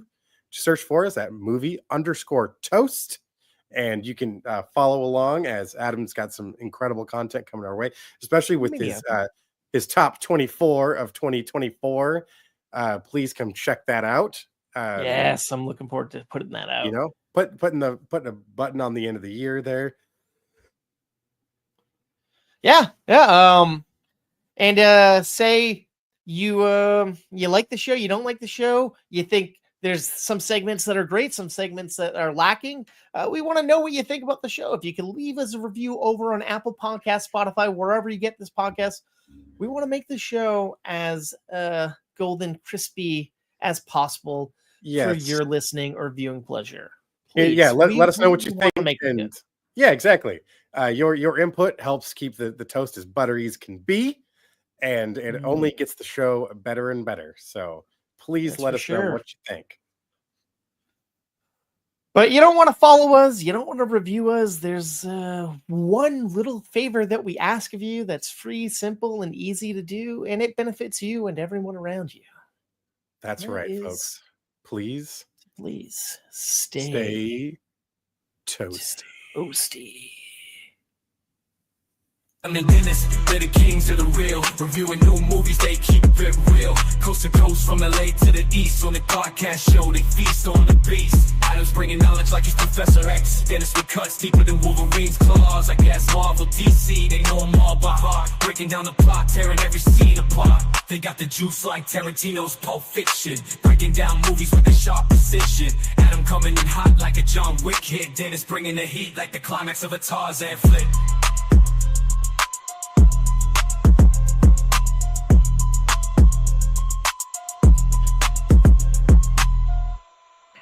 I don't know why that song just is always playing in my head. It's not the best song in the world, but I enjoy it. It's a song that we hear. That's true. That is very true.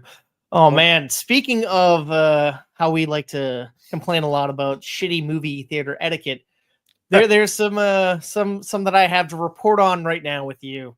Well, first off, Nick went to go see Nosferatu with his buddy the other day, and apparently in the theater, someone for at least 3 minutes was having a phone call, a full-on conversation. Nick had to shut that shit down. Of course, Nick's not someone who's gonna just sit. It's not going to be delicately handled. Yeah. And I'm like, normally I would be like, don't do that, but I'm like, nah, I get it. I get him, Nick. Good job. Apparently, his friend wasn't ready for it, and yet you'd think someone who's known him as long as this guy has, you'd get it. But for me, when I was watching A Complete Unknown, packed house, and a guy next to me, interesting stuff I've never seen before. He started taking his shoes off, and then it looked like at one point he was going to take his socks off. Luckily, did not do that. Oh, thank God! Oh my God! But I'm like, why are you wearing shoes and taking them off? It's a 2.5 hour movie almost. Who cares? Wear your fucking shoes. Wear flip flops or I don't know. Just don't do that. And then he cracked open what I hope is a soda can, maybe alcohol. I don't know. Drank that, crushed the can in the middle of the movie. God. And not just a quick crush, but really compacting it for a good couple of seconds. Really took his time. And then proceeded to do that later on with the second can. And it's like, what the fuck, dude? Sure, bring in your own drink, whatever. crush the can later if you want to crush the can. Jesus. We're trying to watch a fucking movie here. Fuck you. Oh man. Yeah, I would have been saying That's some rough. shit to him. That's Yeah. like, it's wildly distracting. Could you not do that? Same guy kept going over to his phone over on his fucking. We were in the handicapped companion seat, so no one on his right, no one on my left. But he kept fucking going over to his cell phone that was on his like armchair. Luckily, he would kind of cover it up, but I was just staring at the guy for a good couple of minutes, and I'm like, "What's wrong with you, dude? What the fuck? Get out of here! Stop that!" Yeah, People agreed. suck. God damn it. Yeah, I don't know. Not a fan. Not a fan. Never No, seen a crushed can action. That's I guess a new one. I've seen maybe people take their shoes off. Grosses me out. Even though I'm a sick fuck who wears flip-flops all the time, and that's gross too, I guess. But I leave them on. But no. I mean, if they come off, maybe no one else is around me. No one's seeing it if it happens. You're not throwing if someone's the next dogs to me, up I'm on not the a gross seat troll. in front of you, like, yeah, I've seen that shit. It's just like, where do you think you are right now? That is not the place or time. Yeah. Movie theater, you leave that on. Fucking plane, leave it on. I don't want to see you walking around a plane barefoot. That's gross. Fuck you. That's weird. Yeah. I had that's funny because I just heard one of the anchors on our local news station was talking about they were on a flight and this person popped off their shoes, socks, took out the nail clippers and just started going to town. Oh, there's a special place in hell for someone like that. Yeah, exactly. The seventh circle in hell is just for people like that. Oh my god! I'm like, that is vile. No negative Ghost Rider on that one.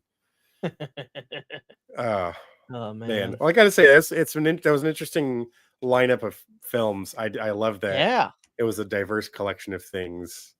And yeah. But I just have to say, before we're out of here, Happy New Year's, Toasties. Thank you for joining us for another fun year of Movie Toast. Another great edition of the festival in the books. Yes, and as of January 1st, over on Film Freeway, we're starting to take new submissions. Very low entry fee. You got a short, we want to watch it. That's right. It's always a good time. And it's nothing but praise for those who go out of their way to pour their heart and soul into this art form that we've come to love and enjoy watching. So it's just another platform to get more eyes on some incredible and varied work from people all around the world, literally around the globe. So please, again, it'll be December of next year. One short year away, so just hold on. Nearly there, yeah. Just like last year, we're gonna get there before we know it. That's for sure. So that's filmplay.com. Search for Movie Toast the Festival. Give us a short. We want to give us. Yeah, and if you're curious, check out the reviews we've got over there. We've had a lot of very happy filmmakers that were appreciative of return filmmakers that have submitted multiple years and have won awards.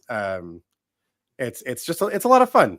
We're here to put the spotlight on the small fish, we're talking about these big movies all the time, but we want up and coming filmmakers. We know how much work goes into making these things, and we want to help share your work. Might not be the hugest audience in the world, but it's an audience, and you'll get respect. You could get a laurel, you can win an award, you can win Dennis's handmade golden toaster award if you're that good. That's right. Only the best of the best get those. Keep an eye on the socials for this last year's award winner, a little film called Real Terror. We'll be getting their award in a little short while here.